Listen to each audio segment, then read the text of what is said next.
예, 오늘의 증시 브리핑 시작하겠습니다. 시장 키워드부터 정리해보면 고용지표 호조, 그것 때문에 국채금리 올랐고 환율 올라가고 이게 아무래도 좀 부담이 되는 그런 상황이 만들어졌죠. 그리고 PBR주들 중에서 일부는 차익 매물이 나올 만한 타이밍이었다. 제가 오늘 아침에도 설명을 드렸던 거였는데 뭐 몇몇 종목군들에서 역시 이제 매도 물량이 나오면서 투자자들에게는 조금 부담을 주는 그런 상황이 만들어졌고요. 그렇지만 외국인 투자자들이 매수 기조를 이어가고 있다는 점, 최근에 12일 중에서 11일 순매수하고 있거든요. 오늘 선물은 좀 매도하긴 했지만 현물에서 매수 기조가 유지가 되고 있다는 거는 나름대로 좀 의미가 있는 것 같습니다. 그리고 시장 업종으로는 금융주 올라가고 금융주 빠지고 석유화학주는 올라가고 이렇게 좀 엇갈렸는데 뭐 이런 내용들을 좀 정리해 보도록 하겠습니다. 우선 증시가 빠진 첫 번째 이유는 역시 뭐 미국의 고용이 너무 강했고 고용지표 뭐 일자리가 충분하다라고 생각하는 사람이 부족하다라고 생각하는 사람들보다 훨씬 더 비율이 높잖아요.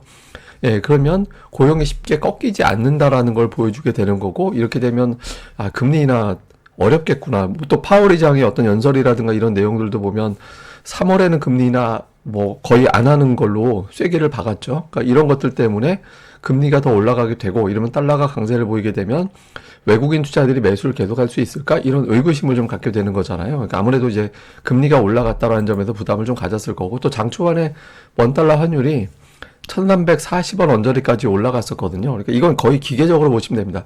환율이 급등하면 외국인들이 선물을 매도합니다. 그러면 대형주 쪽에 매도 물량이 나오면서 지수는 떨어지게 되는 그런 결과를 유발하게 되거든요. 그래서 오늘 그런 조건이 만들어졌죠. 그러니까 금리 상승, 환율 상승, 외국인 선물 매도, 지수 하락 뭐 이런 구도가 이제 만들어진 게 첫 번째 부담 요인이었고 두 번째는 제가 아침에 종목 이름은 일부러 이제 말씀을 안 드렸는데 최근에 PBR 갖고 올라갔잖아요. 그러니까 이 PBR 밴드 상단을 깨겠다라는 게 이번 정책의 핵심이지만 투자자들 중에 일부는 아무래도 좀 부담이 된다. 이 정도 PBR 위치 밴드 상단이면 부담이 된다라고 느끼게 되거든요. 그러니까 완벽하게 고점은 아니지만 지금 제가 차트로 여러분들이 PBR 밴드 주요 금융주들 몇몇 개 한번 찾아보세요. 그럼 PBR 밴드에서 상단 근처까지 올라온 종목들이 제법 많이 있거든요.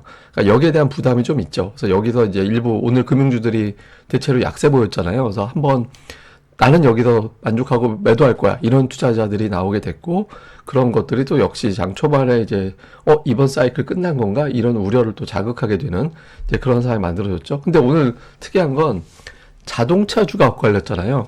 현대차하고 기아하고 엇갈렸는데 이것도 역시 PBR 밴드로 보면은 이해가 됩니다. 보면 이제 현대차 같은 경우는 밴드 상단하고는 아직까지 거리가 있기 때문에 아직까지 올라갈 자리가 있어. 이렇게 보여지는데 기아 같은 경우는 거의 고점으로 작용했던 부근까지 올라왔거든요. 이게 선행이 아니라 현재 기준으로 본다라면 기아 같은 경우 가격 부담이 좀 있는 상황이었죠. 그러니까 현대차 올라가고 기아는 오늘 빠진 건 현재 투자자들이 이 PBR을 놓고 굉장히 이런저런 고민을 많이 하고 있다라는 게 입증이 되는 거죠. 그래서 오늘 여기에 대한 어떤 일부 이거는 나는 팔아야 될 것 같아. 이거는 아직은 아니야. 뭐 이렇게 구분하는 단계까지 올라오다 보니까 종목별로 엇갈리고 그게 이제 장 초반에 어떤 금리 문제하고 겹치면서 이제 시장을 좀 하락하게 만들었던 그런 이유로 작동을 했던 것 같습니다.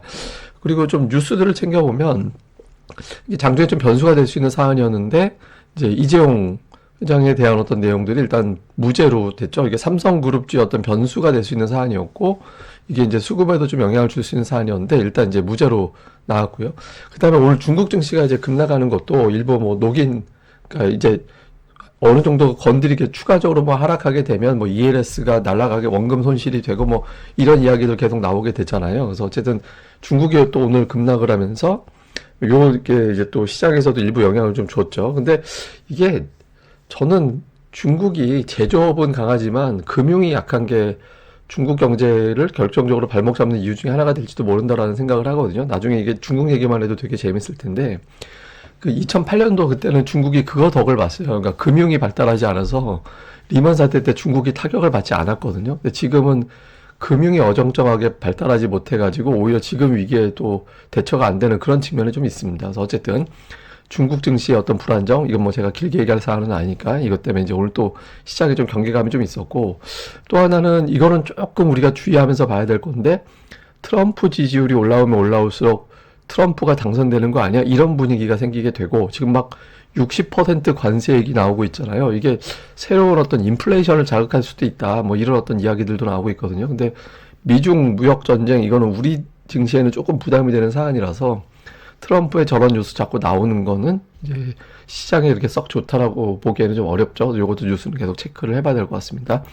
자, 수급에서는 외국인들 오늘 순매수 보였고요. 전차 군단 되게 많이 샀고, 하여튼 보고, 코스닥은 또 반면에 팔았는데, 기관은 오늘 특이한 게 이제 외국인들이 선물을 많이 파니까 반대 포지션 기관이 지고, 그러면서 이제 현물 팔고, 이런 구도는 이제 나오게 되는데, 연기금하고 투신이 매수 붙은 거는 다행스러운 대목이거든요. 금융투자는 어차피 샀다 팔았다 하는 주체이기 때문에 어차피 매도하면 다시 매수로 들어오게 돼 있는데, 연기금하고 투신권이 되게 중요했는데 일단 밸류업에 좀 합류하는 듯한 움직임이 나왔죠. 그러니까 시장 조정이 아주 길게 오래 가지는 않을 것 같다. 이런 것들을 좀 보여주는 대목인 것 같습니다. 근데 기관이 코스닥을 지난주에 한번 매수 들어와서 이게 바뀌는 건가 했는데 다시 팔았거든요. 그러니까 이제 당분간은 좀 매수 매도가 좀 반복되는 퐁당퐁당 뭐 그렇게 가지 않을까 싶고요. 근데 오늘 전체적으로 파생 쪽은 별로 안 좋았어요. 그러니까 개인이 콜옵션 많이 사고 반대를 이제 외국인들이 쥐는 꼴이 돼버려서 시장이 이제 방향성보다는 좀 변동성을 보일 수 있겠구나. 뭐 이런 것도 좀 남긴 것 같습니다.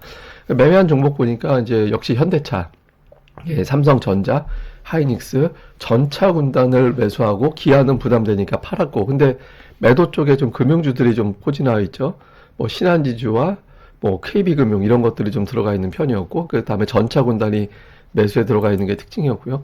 기관 같은 경우는 오늘 네이버 되게 많이 팔았습니다. 그리고 기관들 매도는 오늘 금융투자가 매도로 집계가 된 날이라 시가총액 상단이 왼쪽에 포진할 수밖에 없었어요. 그건 어쩔 수 없고, 그런 가운데서도 이제 자동차 중에서 현대차는 매수했다라는 게 좀 특징적이었죠.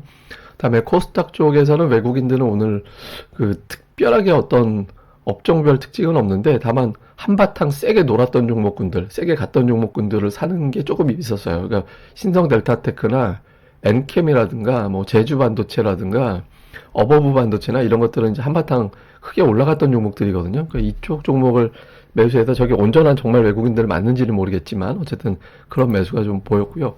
기관은 오늘 그 게임주, 예, 뭐 소프트웨어라든가 뭐 이런 것도 있고 하여튼 게임주 쪽 매수가 좀 있었고 반도체주는 선별적으로 골라 담는 그런 형태를 보였거든요. 그래서 좀 약간 게임과 반도체가 들어가 있고 2차 전지 쪽은 좀 매도 쪽에 네, 가 있는 게 오늘 장의 좀 특징이었습니다. 그러니까 기존에는 반도체 제약 쪽이 좀 많았는데 게임이 새롭게 들어왔는데 저기 일관성이 있는 건지는 조금 이후에 추이는 봐야 될 것 같습니다. 자, 이후에 이제 내용을 좀 정리해 보면 미국에서 이제 고용지표 지난주에 봤고 그러니까 빅테크 실적도 다 나왔거든요. 물론 이제 CPI라는 더 중요한 데이터가 이제 이후에 나오게 되겠습니다만은 어쨌든 큰 이벤트 지나고 나서 미국에서 빅테크 종목 내에서도 좀 엇갈렸잖아요. 그러니까 가는 애 못 가는 애 못 나네 이렇게 좀 엇갈려 있는 상태거든요. 그러니까 가는 애가 이제 메타나 엔비디아나 이런 것들이 가는 애고 이제 못 가는 애가 마이크로소프트라든가 애플이나 이렇게 못 가는 애고 아예 좀 그냥 망한 애 뭐 이런 취급받는 게 테슬라가 막 이렇게 돼 있잖아요. 근데 이게 이제 여기서 또 재편이 될 수도 있거든요. 그래서 차별화로 갈 거냐 아니면 이제 제일 처져 있던 종목군들이 올라오고 선수 교체가 될 거냐 이런 어떤 구도가 여러 가지 조합이 나올 수 있으니까 그런 구도를 좀 봐야 될 것 같고 근데 더 중요한 건 금리입니다. 그러니까 금리는 여러분들이 제가 뭐 공식까지 이렇게 이해하기 편하시라고 공식으로 설명드리잖아요. 그러니까 4점이 넘어가면 그러니까 4.0에서부터 0.2%포인트 움직일 때마다 50포인트 코스피가 영향을 받는다. 오늘 장중에 50포인트 빠졌었잖아요. 거의 가까이. 그러니까 이게 이제 4% 이하로 내려가 줘야 시장이 다시 조금 안정적인 움직임이 나올 수 있거든요. 그래서 국채금리가 어떻게 돌아가는지가 이제 조금 이제 신경을 써야 되는 자리고요. 그 다음에 이제 저 PBR주들이 추세가 끝났다라기보다는 제가 지난주부터 계속 그런 표현 드렸잖아요. 그러니까 이 안에서도 이게 이 종목을 매수하는 주체들이 온전히 가치 투자 매수는 아닐 거다. 100%가. 그러니까 일부는 단기로 보고 일종의 테마로 보고 접근하는 투자들이 일부 좀 있기 때문에 그런 종목들 같은 경우는 이제 선별적으로 좀 움직이게 될 것 같다라고 말씀을 드렸었잖아요. 오늘 그런 현상이 나온 첫 번째였거든요. 그래서 저 PBR주들도 이제 조금 변동성이 나오고 이 안에서 또 압축이 돼가는 그런 과정이 나올 수 있기 때문에 뭐 여러분들 HTS나 뭐 하다못해 뭐 네이버나 이런 데 보면 PBR 밴드 이런 거 있으니까 한 번씩 체크해 보시면 뭐 투자하시는 데 좀 도움이 될 것 같고요. 오늘 뭐 움직인 종목들은 업종 내에서도 또 골라가기 시기라서 이대로 이 업종의 특징주로 올랐다 이렇게 얘기하기는 애매할 것 같습니다. 자, 그리고 오늘 차트 제가 준비한 건 그 주요 최근에 이제 저 PBR로 올라갔던 종목군들인데 예를 들어서 KB금융이 제가 샘플로 보여드리는 게 왜냐면 KB금융 지배 구조를 한번 보세요. 그러니까 외국인 지분율이 73.6%, 거의 74% 정도 되고요. 국민연금이 8% 정도 됩니다. 그러니까 대략적으로 합치면 82%잖아요.